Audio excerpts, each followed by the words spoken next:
Kennt ihr die letzten Worte von einem Detektiv? Du bist der Mörder! Und von einem Jäger? Haben wir einen Jäger da? Eigentlich schon, oder? Na, Kleines, wo ist denn deine Mama? Oder von einem Fallschirmspringer habe ich auch noch einen gefunden.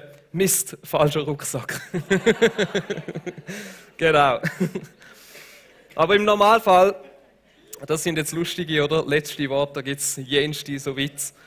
Aber im Normalfall sind letzte Worte ein bisschen gewichtiger. Und weil oft versammeln Menschen kurz vor ihrem Tod ihre Liebsten nochmal um sich, um eben ihre letzten Worte an sie zu richten.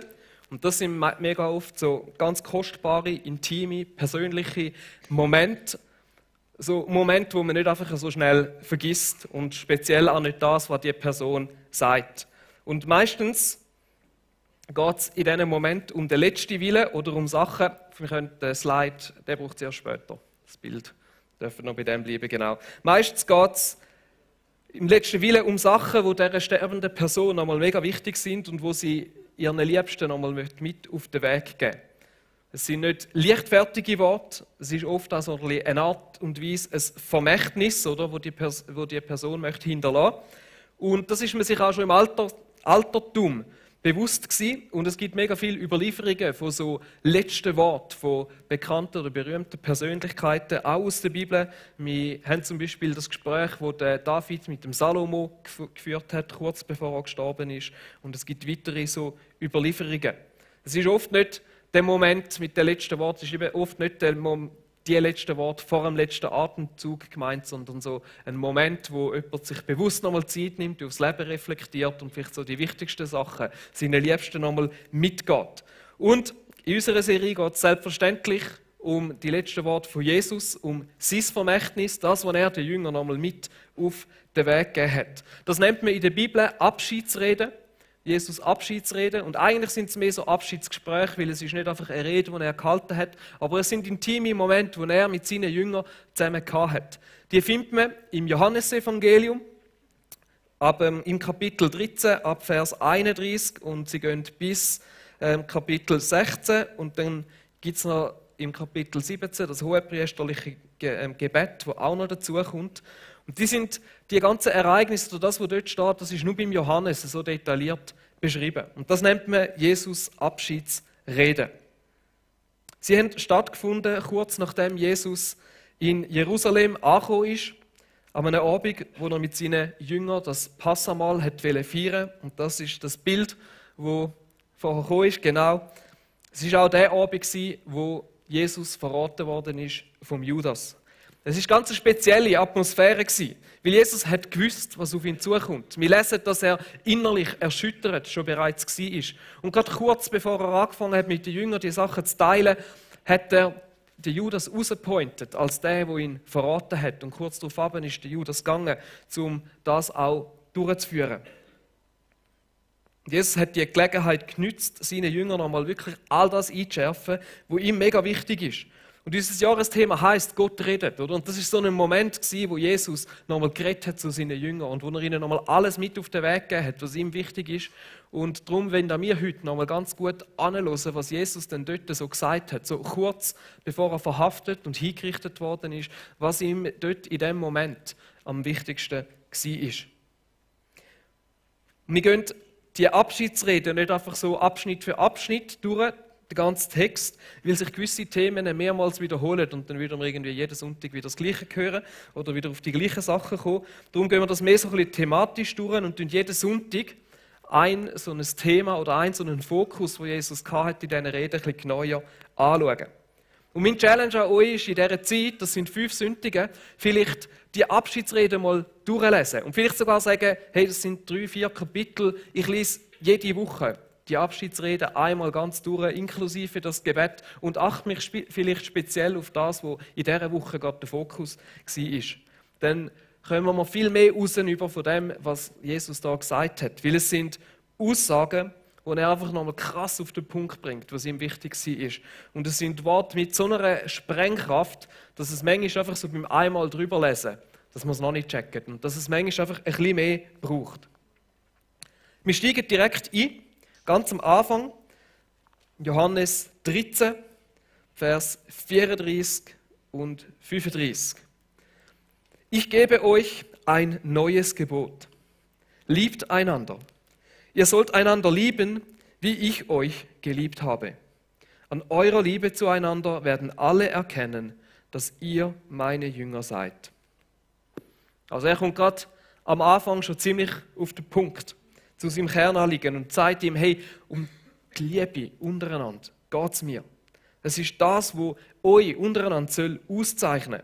Und er sagt da an dem Punkt nicht einfach, hey, sind ein bisschen nett miteinander, sondern es geht um viel mehr. Er sagt sogar, hey, es ist ein Gebot, das ich euch gebe. Liebt einander. Und zwar so, wie ich euch geliebt habe. Also nicht einfach, sind ein bisschen gute Kollegen und streitet nicht.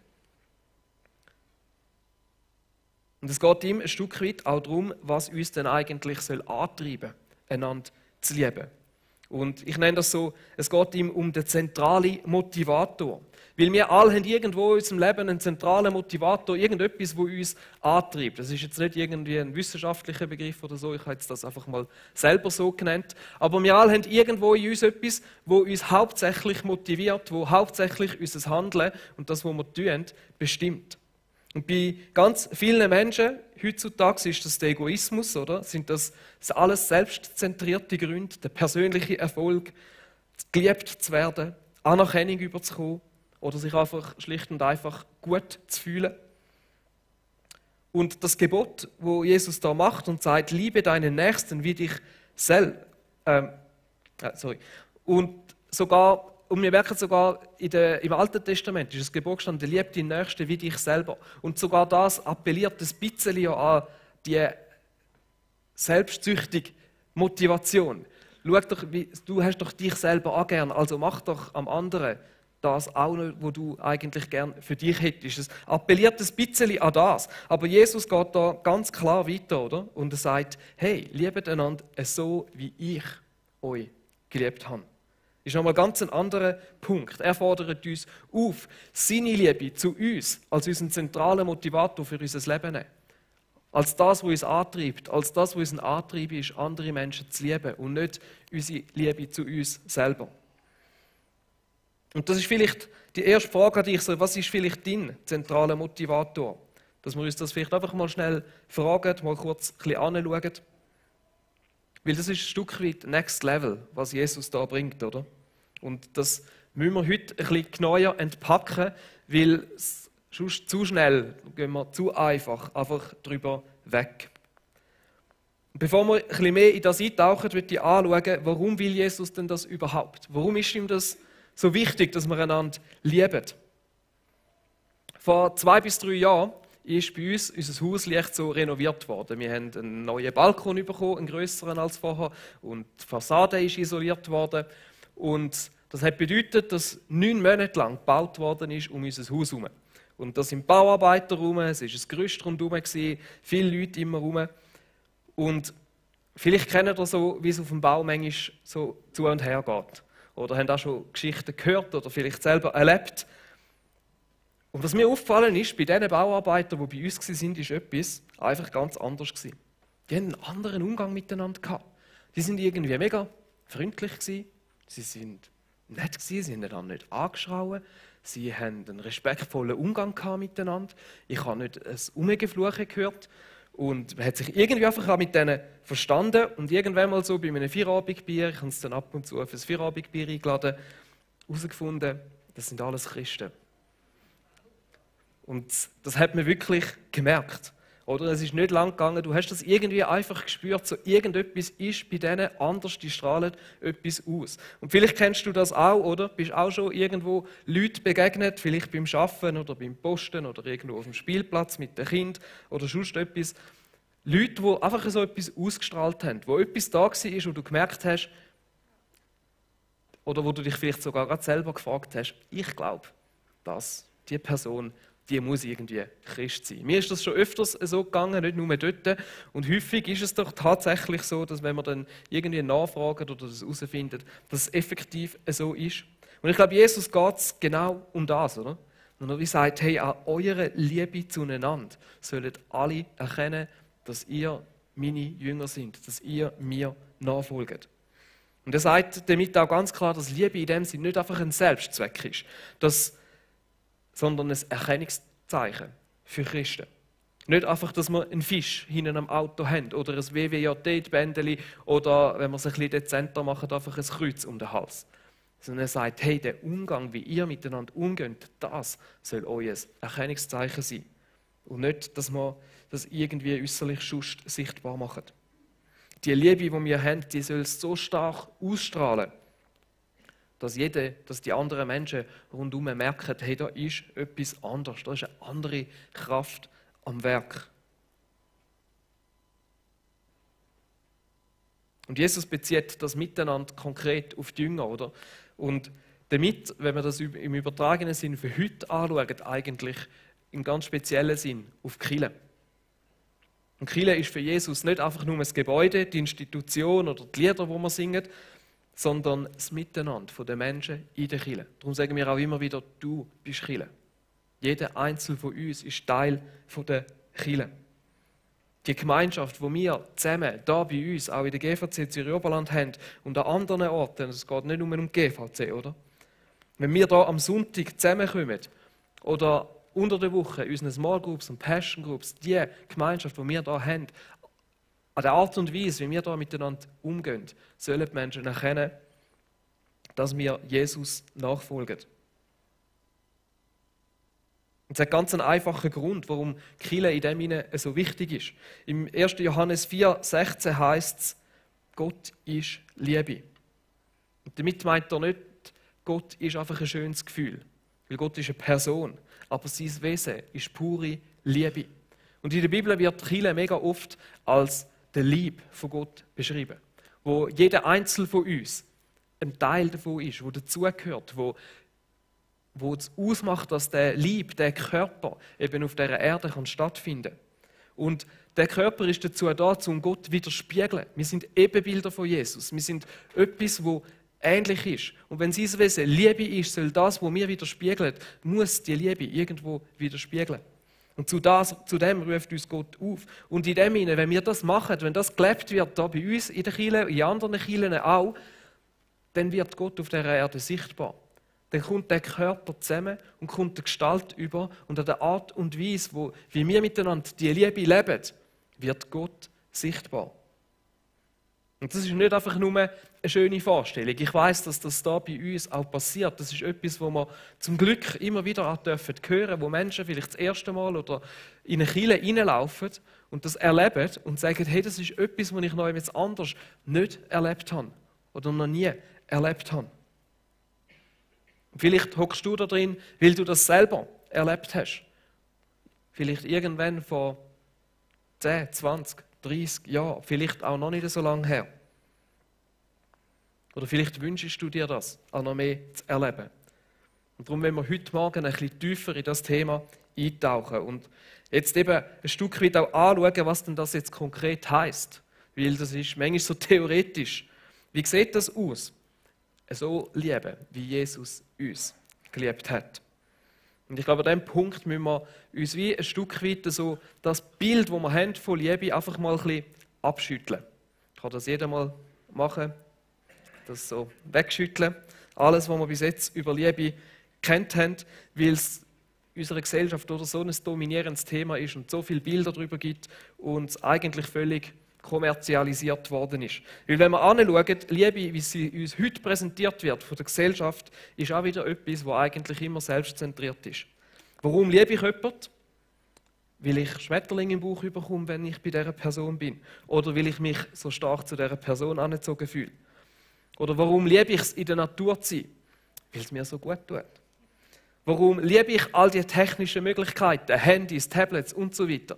Weil sie mein Leben vereinfachen. Oder warum liebe ich Gott? Weil er meinem Leben so viel Sinn gibt. Und Werbung und so weiter, es geht immer, wenn es auch um das Thema Liebe, es geht immer um mich. Und wenn Jesus sagt, wir sollen so lieben, wie er uns geliebt hat, was ist der Unterschied? Und dort hilft es uns, wenn wir uns bewusst machen, dass es im Griechischen eben insgesamt 3 Wörter für Liebe gibt. Und nicht nur eins, es gibt sogar, glaube ich, 4, aber es sind 3 solche Hauptwörter. Und die haben unterschiedliche Bedeutungen und die werden im Deutschen immer einfach nur mit Liebe übersetzt. Das ist immer vielleicht ein bisschen einfacher. Man sagt ja schon, Deutsch ist eine schwere Sprache, aber in dem Sinne ist sie vielleicht einfacher. Es gibt das griechische Wort Eros, das ist so die romantische, die begehrende, die leidenschaftliche Liebe, auch das, was zwischen Mann und Frau ist. Dann gibt es Philia, das ist so eine freundschaftliche Liebe ohne den romantischen Aspekt. Und dann gibt es Agape-Liebe. Das ist die göttliche oder die von Gott inspirierte, uneigennützige, hingebungsvolle Liebe, die sich am anderen komplett angibt und verschenkt. Und wenn Jesus von Liebe redet, dann redet er immer von dieser Agape-Liebe. Das ist die Liebe. Und wenn wir Jesus sein Leben anschauen, dann sehen wir, dass er genau das gelebt hat. Oder? Er hat sich vollständig uns angegeben. Er hat nicht zuerst für sich geschaut und dass es für ihn alles stimmt, sondern er ist nur schon auf die Welt gekommen, für dich. Ich möchte euch das an einem kleinen Text einfach nochmal schnell verdeutlichen, wie Jesus effektiv geliebt hat. Die Liebe von Jesus war geduldig. Seine Liebe ist freundlich. Auch dann, wenn die Jünger es nicht geschnallt haben. Jesus hat keinen Neid gekannt. Er hat sich nie aufgespielt. Er hat sich nie eingebildet benommen. Seine Liebe hat sich nie taktlos verhalten. Er ist allen Menschen mit Respekt begegnet. Er hat nie seinen eigenen Vorteil gesucht. Er hat sich immer für andere eingesetzt. Er hat seine Beherrschung nicht verloren. Er hat niemandem etwas nachgetragen. Sogar für seine Feinde hat er gebetet. Er hat sich nicht gefreut, wenn etwas Unrechts passiert ist. Auch nicht, wenn es seinen Gegnern passiert ist. Und dort, wo die Wahrheit gesiegt hat, hat er sich mitgefreut. Er hat alles ertragen, was man ihm angetan hat. Er hat in jeder Lage geglaubt und nicht zweifelt. Er hat immer gehofft, bis zum letzten Moment. Seine Liebe hat allem standgehalten. Sie vergeht nie. Er hört nie auf, dich zu lieben. Er hat nicht plötzlich genug. Und egal, was du gedacht oder gemacht hast, er hört nicht auf, dich zu lieben. Das ist die Art von Liebe, die Jesus für uns hat. Und die Beschreibung, die war angelehnt an 1. Korinther 13, wo wahrscheinlich die eindrucksvollste Beschreibung von dieser Liebe ist, die man in der Bibel findet. Am besten lesen ihr das selber mal nach. Und er meint es mega ernst mit dieser Liebe. Oder darum ist das am Anfang von dieser Abschiedsrede. Und wir sind so oft in der Gefahr, dass wir einfach ein bisschen schnell über das weggehen und sagen, ja, Liebe haben füreinander und so weiter, das ist cool. Aber was heißt das für dich konkret? Was heißt das für uns als Kirche? Weil es fordert uns in erster Linie als Kirche raus, aber dann eben, weil jeder von uns Kirche ist, auch als Einzelpersonen. Und ich möchte ein paar Punkte mitnehmen. Weil es ist etwas, wo ich glaube, selbst wenn das bei uns passiert, und Halleluja, dass es Menschen bei uns erleben, das ist etwas, wo wir nie einfach so im Sack haben, sondern etwas, wo wir immer wieder mit ganz offen und ehrlich, jeder für sich, anschauen. Der erste Punkt, der mir mega wichtig ist wirklich, die Liebe ist mehr als einfach nur ein Nettsein miteinander. Und ein bisschen nett und freundlich sein an einem Sonntag, das ist nicht so schwierig. Oder beim Essen jemanden noch ein bisschen führen lassen, ansmilen, jedem Hoi sagen, denen, die du nicht so magst, ein bisschen aus dem Weg gehen, dann ist es auch einfacher. Aber unsere Liebe muss viel tiefer sein. Sie muss echter sein. Sie muss relevanter sein. Und das wird sie nur, wenn das unsere Beziehungen untereinander auch sind. Wenn sie nicht oberflächlich sind. Und darum gehören Zündungen und Groups gehört zusammen. Das beides miteinander ist Kirche. Weil am Sonntag feiern wir hier alle miteinander und unter der Woche treffen wir uns und teilen das Leben miteinander und gehen tief und schauen, dass die Beziehungen nicht oberflächlich bleiben. Die können auch am Sonntag in die Tiefe gehen. Aber unter der Woche, wenn wir in kleineren Grüppchen, wenn wir dort miteinander unterwegs sind, ist es viel tiefer. Und die Frage dort ist, bist du bereit, dich in der Kirche tiefer zu investieren, in die Beziehungen hinein, echt zu sein. Vielleicht auch selber echt zu sein und nicht nur bei den anderen Fragen, sondern auch von dir zu erzählen. mithelfen. In unseren Groups, am Sonntag, vielleicht beim Mittagstisch oder sonst irgendwo. Dass es mehr ist als einfach oberflächlich und nett. Mal bei jemandem tiefer nachfragen und sagen, hey, wie geht es dir wirklich? Dann das Zweite ist, das ist eine Liebe, die sich verschenkt. Agape ist eine Liebe voller Hingabe, oder? Sie verschenkt sich und schaut nicht zuerst auf sich, sie denkt an andere. Sie wird praktisch. Es ist mehr als einfach ein paar gut gemeinte Worte. Und es ist ein Stück weit auch mehr, und dürfen mich nicht falsch verstehen, als auch sagen, hey, ich bete noch für dich. Das ist mega wichtig und das wird überhaupt nicht abwerten. Aber es ist eine Liebe, die praktisch wird und wo, wenn sie sieht, hey, ich kann da etwas machen, wo es macht, wo es tut, wo vielleicht ihren sorgfältig geplanten und durchgetakteten Tagesablauf über den Haufen wirft und sagt, da bin ich jetzt gefordert, da kann ich jetzt etwas machen. Und ja, es ist unangenehm, aber ich mache es. Es ist eine Liebe, die die Extrameilen geht. Und es ist eine Liebe, die die Not sieht und die Not von einer anderen Person zu ihrer eigenen Not macht und sagt, ich stehe nicht nur neben dir, ich bete nicht nur für dich, sondern ich bin da und mache, was ich tun kann. Und dort ist die Frage an jeden Einzelnen von uns, bist du bereit, deine Zeit, vielleicht sogar deine Finanzen und deine Möglichkeiten einzusetzen für andere? Bist du bereit, anzuschauen, wenn du irgendwo eine Not siehst oder mitbekommst und sie zu deiner eigenen machen und sagen, ich möchte mich für das einsetzen? Und das fordert etwas. Und die Liebe, die zieht sich auch nicht zurück, oder? Es ist eine Liebe, die immer wieder den gemeinsamen Weg sucht. Und es gibt immer wieder so viele Gründe, warum Menschen sich sagen, hey, jetzt ziehe ich mich zurück, das ist zu viel für mich, das hat mich jemand verletzt, das hat mich jemand nicht gut behandelt, es ist irgendwie sonst etwas gewesen, das nicht okay war. Vielleicht war jemand anderer Meinung oder du hast jemanden in einer Group oder sonst irgendwo, der dich nervt mit seiner Art oder seinem Verhalten, der zu viel redet oder der zu geistlich ist oder zu wenig geistlich. Es ist eine Liebe, die in diesem Moment sich nicht einfach ausklingt und sagt, ich schaue irgendwo anders, ich gehe einfach irgendetwas an. Weil das ist einfach. Aber es ist auch nicht wirklich Liebe. Es ist einfach, sich zu sagen, ich gehe einfach neu mit anders. Vielleicht, im schlimmsten Fall ist das vielleicht sogar eine andere Kirche oder ich gehe in eine andere Group oder ich gehe einfach nicht mehr in eine Group oder ich höre mir einfach nur noch Podcasts an und dort, wo es mich anfängt zu stressen, schalte ich einfach ab oder gehe zum Nächsten. Die Liebe, die fordert uns aus, in diesem Moment nicht einfach zurückzuziehen, sondern den gemeinsamen Weg miteinander zu suchen. Und dann kann es sein, dass man vielleicht halt einmal eine Stunde lang etwas miteinander ausdiskutieren muss. Es ist nicht oberflächlich, es ist ernst. Der Dave und ich können das auch schon machen, gell? Mal etwas ausdiskutieren. Aber unsere Liebe ist genug gross, wo wir den Weg zueinander finden, wo wir am Schluss miteinander beten und uns umarmen und uns gern haben. Und der Schlüssel in dem Innen ist Vergebung. Oder wenn wir einander so lieben, wie Jesus uns geliebt hat, müssen wir uns immer wieder vergeben können. Dann können wir einander Sachen nicht nachtragen, die irgendwie mal passiert sind. Dann müssen wir vielleicht Sachen ansprechen, die uns irgendwo verletzt haben und die wir bis jetzt einfach für uns irgendwo behalten haben.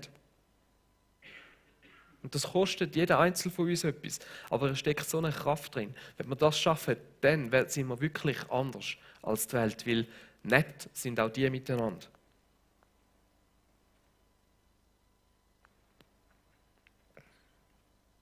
Und was ich merke und was man immer wieder auch hört, auch von verschiedenen Kirchen, ist, wie umkämpft die Liebe ist. Speziell auch innerhalb der Kirche.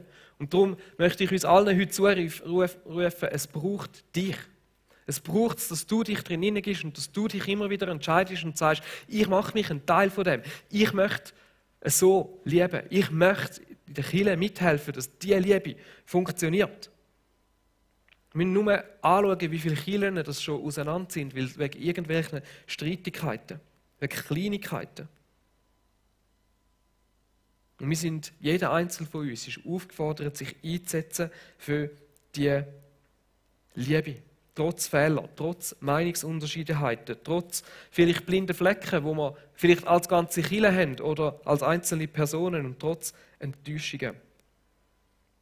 Und ich möchte dich da nochmal fragen, setzt du dich mit deinem Denken, Handeln und Reden dafür ein, dass diese Liebe bei uns in der Kirche funktionieren kann? Und oft ertappen wir uns manchmal und merken, hey, nein, dort habe ich Zeug und Sachen gesagt, die eigentlich nicht okay sind, die eigentlich nicht dem beitragen. Weil ich es den falschen Leuten erzählt habe. Nicht denen, die es eigentlich hätten hören müssen, sondern denen, die es gerade gut tun hat, ein bisschen darüber zu reden mit denen. Und mein Aufruf an uns ist, an jeden Einzelnen und auch an mich, oder? Heben wir den Kirche Sorge. Das ist das, was der Hannes schon so lange einbläut und wo wir manchmal schon 20'000 Mal gehört haben, aber es ist so wichtig, weil als Kirche machen wir nur einen Unterschied in dieser Welt, wenn das bei uns funktioniert, wenn unsere Liebe anders ist als das, was man in der Welt findet. Und darum, hey, lasst uns Menschen sein, die diese Liebe gegenseitig fördern, die Kirche stärken, die füreinander da sind, die sich bewusst in andere Menschen investieren, die nicht immer zuerst an sich denken und dann für die anderen, sondern die es üben, für andere Menschen da zu sein. Und lass uns ausstrecken, dass wir Menschen sind, die nicht neidisch sind, die nicht Unfrieden streuen, die nicht schlecht über andere reden, sondern die selber dort eine Veränderung bringen, wo wir etwas vielleicht noch nicht sehen und uns wünschen, die nicht den Streit suchen, die ehrlich sind miteinander.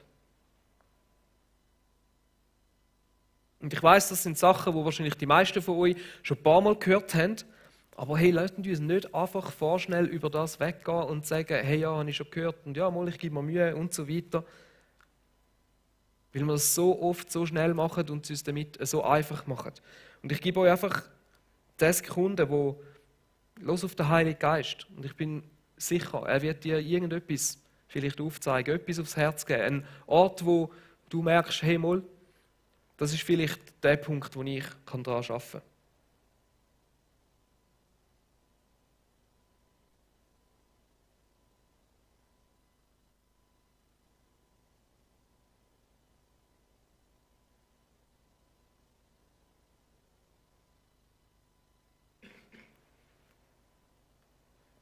Vielleicht ist dir in dieser Zeit auch so ein bisschen die Frage aufgekommen, hey, ja gut, und jetzt, wie mache ich das?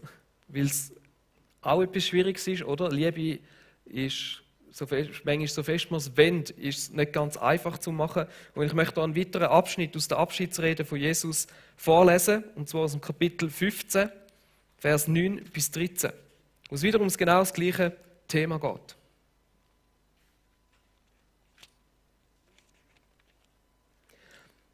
Wie mich der Vater geliebt hat, so habe ich euch geliebt. Bleibt in meiner Liebe. Wenn ihr meine Gebote haltet, werdet ihr in meiner Liebe bleiben, so wie ich immer die Gebote meines Vaters gehalten habe und in seiner Liebe bleibe. Ich sage euch das, damit meine Freude euch erfüllt und eure Freude vollkommen ist. Liebt einander, wie ich euch geliebt habe. Das ist mein Gebot. Niemand liebt seine Freunde mehr als der, der sein Leben für sie hergibt. Das ist das Prinzip von dieser Liebe, die Jesus da beschreibt. Und das ist etwas, wo mir so aufgegangen ist, die Liebe, die ist ein Fluss, wo Gott die Quelle ist. Wir lesen, dass Jesus gesagt hat, so wie ich den Vater geliebt hat, oder wie der Vater ihn geliebt hat, so hat er uns geliebt. Also alles fängt an bei dieser Liebe, die Gott, der Vater, für uns hat. Jesus hat die Liebe von Gott bekommen und er hat von dieser Liebe, die er bekommen hat, weitergeben an seine Jünger. Und das ist das Prinzip. Man kann es manchmal auch verdeutlichen mit einem Spiegel. Die Quelle vom Licht ist Gott. Und wir sind ein Spiegel, der weitergeben. Aber es ist ein bisschen mehr, oder, weil wir kommen jetzt ja über die Liebe. Es ist nicht einfach, dass wir sie bei uns abstrahlen, sondern wir werden selber gefüllt von dieser Liebe. Vielleicht kann man es auch vergleichen, wie wenn du ein E-Mail bekommst mit Good News, wo etwas für dich drinsteht, wo du weiterleitest an Freunde und sagst, hey, schau, da. Und dann steht damals bei dem Mail so weitergeleitet, WG oder WG heisst es, glaube ich. Genau. Und ich weiss, dass die Liebe eben schwierig aus uns zu produzieren ist, aber das ist genau das. Oder? Wir müssen sie nicht produzieren, wir kommen sie über von Jesus und unser Job ist es, weiterzuleiten. Und dann macht Jesus eine mega spezielle Aussage, die ist euch vielleicht auch aufgefallen. Das heißt, wenn ihr meine Gebote haltet, werdet ihr in meiner Liebe bleiben, so wie ich immer die Gebote meines Vaters gehalten habe und in seiner Liebe bleibe. Und das ist für uns manchmal auf den ersten Blick eine schwierige Aussage, oder? Und wir so denken, ja, also jetzt, wir bleiben in Gottes Liebe, wenn wir tun, was er sagt. Ist denn das wirklich Liebe? Ist denn das noch Liebe, wenn wir so quasi in das machen, was er sagt? Und ich glaube, da ist nochmal der Punkt, oder, wo wir wegkommen von dem Bild von Liebe, wie wir es heute haben. Und wir müssen uns bewusst werden, dass auch die Beziehung zwischen uns und Gott nicht die gleiche Beziehung ist, wie wir vielleicht untereinander haben. Dass es nicht genau das Gleiche ist.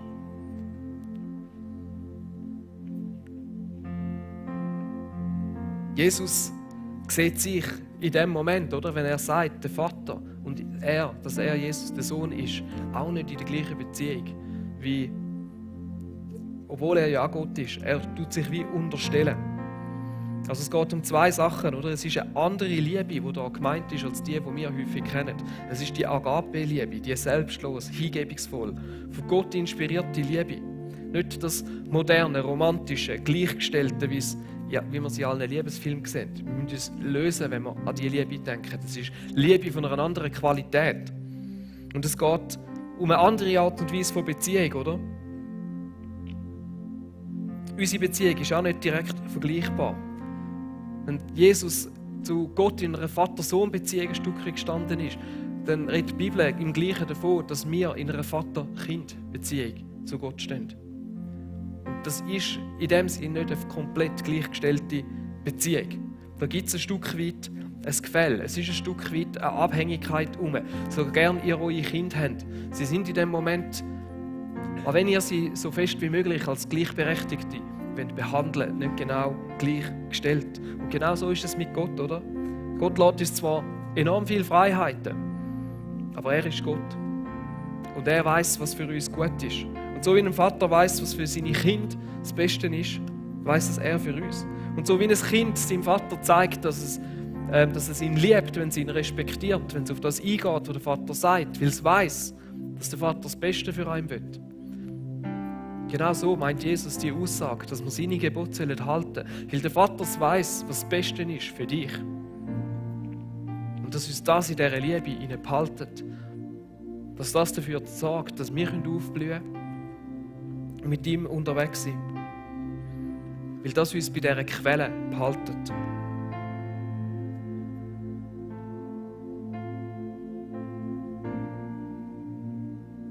Jesus definiert das nochmal ganz neu, oder? Liebet einander, so wie er uns geliebt hat. Das ist sein Gebot. Und nachher sagt er, niemand liebt seine Freunde mehr als der sein Leben für sie hingibt. Der definiert mit dem nochmal, was das heisst, oder? Dass um die Agape-Liebe geht. Eine Liebe, die sich hingibt, die sich verschenkt, die nicht für sich schaut.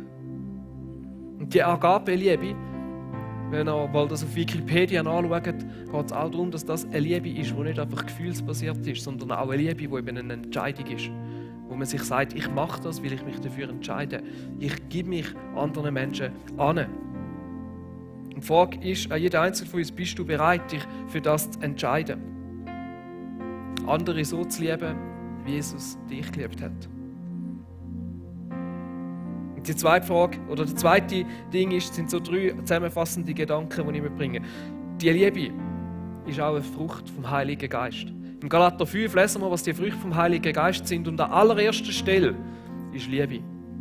Es ist eine Frucht vom Heiligen Geist. Es ist etwas, das eben aus dem heraus entsteht. Wenn wir mit Jesus zusammen unterwegs sind, wenn wir nahe sind, wenn wir eben das machen, was er da sagt, wenn wir uns an das halten, was er uns sagt, dann werden wir nahe bleiben. In den Versen vorher redet er vom Weinstock. Und wir sind Reben an dem Weinstock und sollen in ihm bleiben, an ihm bleiben, zum Frucht bringen. Und das Dritte ist, zusammenfassend, die Liebe von Jesus ist die wir empfangen und weitergeben. Ich glaube, das ist der Hauptpunkt, an dem es häufig scheitert. Dass wir es irgendwie manchmal nicht ganz schaffen, die Liebe wirklich zu begreifen, die Liebe von Jesus für uns wirklich anzunehmen. Weil du kannst nicht die Liebe weitergeben, wenn du sie nicht selber bekommen hast. Wenn sie nicht irgendwo von deinem Kopf in dein Herz aber gerutscht ist. Und das ist das, was wir jetzt heute am Schluss machen wollen, wo mein Hauptanliegen ist. Weil ich glaube, wenn wir das schnallen, dann wird es in uns etwas verändern. Dann wird es uns so viel einfacher fallen, wenn wir die Liebe empfangen und weitergeben. Und auch da, mach es dir nicht zu einfach.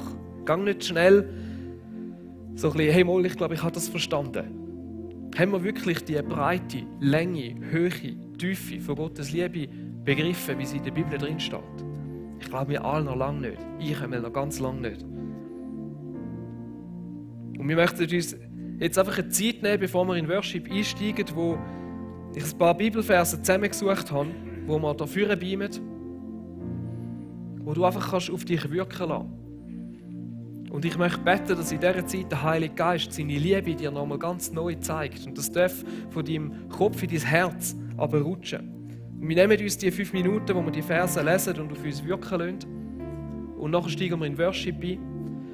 Und du bist herzlich eingeladen, wenn du merkst, hey, das ist der Punkt, wo es bei mir irgendwo noch happert. Ich bin irgendwie zu schnell über die Liebe weggegangen. Ich habe zu einfach gedacht über die Liebe. Dann lade ich dich ein, ins Gebetsteam nachher zu gehen und für das zu beten. Oder auch gerade wenn du merkst, wo es dir so schwerfällt, die Liebe zu leben, wo du automatisch auf Rückzug vielleicht gehst oder wo du dir zu einfach machst, hey, dann bete für das.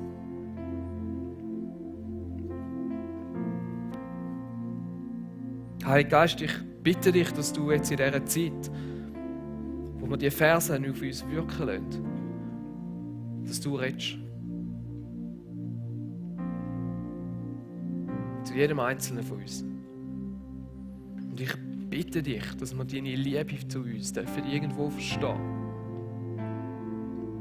Dass sie tiefer dürfen in unser Herz hineinsinken. Dass du uns aufschliessest. Dort, wo wir zu einfache Vorstellungen hatten. Ich bitte dich, Heiliger Geist, dass du deine Liebe ausgüssest in jedes einzelne Leben. Dass wir sie dürfen mit offenen Armen annehmen und dass wir dürfen weitergeben von dieser Liebe. Ich bitte dich für die Menschen, die irgendwie das Gefühl haben, sie haben die Liebe schon mega lange nicht mehr gespürt und nicht mehr gemerkt. Und ich bitte dich, dass du jetzt ihnen die Liebe zeigst. Dass du es jetzt nochmal neu bewusst werden. Und auch dort, wo wir sie vielleicht abgelockt haben, wo wir das Gefühl haben, wir verdienen sie nicht. Dass du dort, wo unser Herz hart geworden ist gegenüber dieser Liebe, dass wir es weich machen dürfen. Die Liebe dürfen reinlassen und nochmal neu dürfen begreifen.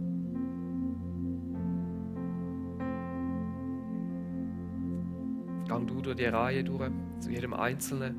Du weißt, was jeder Einzelne braucht. Amen.